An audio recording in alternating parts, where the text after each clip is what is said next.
Learning is actual goal of life.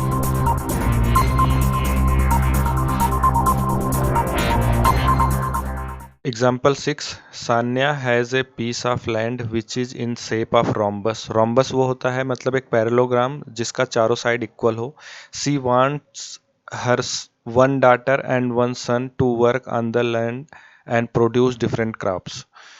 एक लड़की और एक लड़का इनके पास है और दोनों को जो है दो क्रॉप्स जो है प्रोड्यूस करना है. She divided the land into two equal parts. ठीक है, लैंड को जो है इक्वल पार्ट में डिवाइड करती है. If the perimeter of land is 400 metre, यानी यहाँ पे पेरीमीटर दिया हुआ है 400 मीटर. तो रोम्बस की साइड कितनी हो जाएगी? 400 में से 4 से डिवाइड करना पड़ेगा क्योंकि चारों साइड इक्वल होता है. तो साइड जो हो जाएगा वो हो जाएगा 400/4 यानी 100 मीटर की. 100 मीटर की एक साइड. ठीक है, ये पैरेललोग्राम है, चारों साइड इक्वल हो गए यानी 100 मीटर की चारों साइड हो गई. And one of the diagonal is 160 metre. तो एक डायगोनल कोई ये ले लो चाहे ये ले लो, दो है 160 मीटर एक जो है डायगोनल है इसका.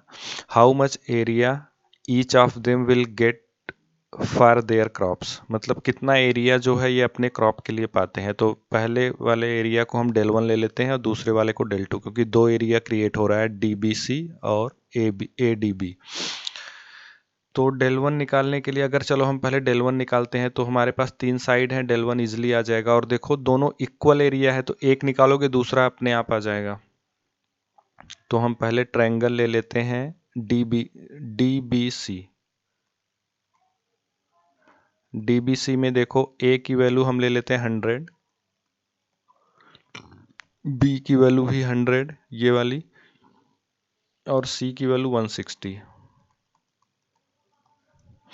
तो यहाँ से सेमी पेरीमीटर आएगा A plus B plus C/2 यानी 100 प्लस 100 प्लस 160/2. देखो ये 200 हो जाएगा यानी ये 360/2 हो जाएगा, और 2 से डिवाइड करोगे तो ये 180 मीटर. जो सेमी पेरीमीटर आया उसकी वैल्यू 180 मीटर आया. तो फाइनली जो है del1 कैलकुलेट हो जाएगा. ये होगा root of S minus A, S minus B and S minus C. Finally देखो इसकी वैल्यू कितनी आएगी. रूट ऑफ S की वैल्यू कितना है 180 है, इंटू S माइनस A यानी 180 माइनस 100 80 आएगा, और अगेन S माइनस B है यानी 180 माइनस 100 यानी ये भी 80 आएगा, और तीसरा है S माइनस C यानी 180 माइनस 160 ये आएगा 20. तो देखो 2 टाइम्स 80 है तो एक बार 80 बाहर आ जाएगा.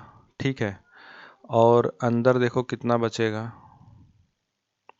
180 को आप लिख सकते हो 2 इंटू 9, तो 9 को लिख सकते हो 3 इंटू 3 इंटू 10. 180 को मैंने सिर्फ 10 को अलग कर लिया और 18 को लिख दिया. 3 इंटू 3 9, 9 2 जा 18, ये ब्रेक हो गया 180, और 80 तो कैलकुलेट हो चुका है. 20 को लिख सकते हो 2 इंटू 10. तो फाइनली देखो क्या आएगा 80 इंटू 3 2 टाइम्स है तो एक बार बाहर आ जाएगा. 2 2 टाइम्स है तो ये भी एक बार बाहर आ जाएगा, और 10 2 टाइम्स है तो एक बार बाहर आ जाएगा. फाइनली आ जाएगा 3 दूना 6, 6 8 48, 48, और आगे जो है एक जीरो यहाँ एक जीरो यहाँ 20, ये आ जाएगा 4800 मीटर स्क्वायर. ये del1 की वैल्यू हो गई.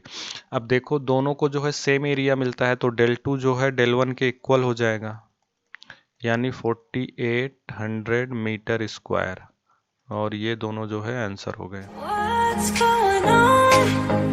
What you doing tonight? 'Cause I wanna see what it's like. You decide.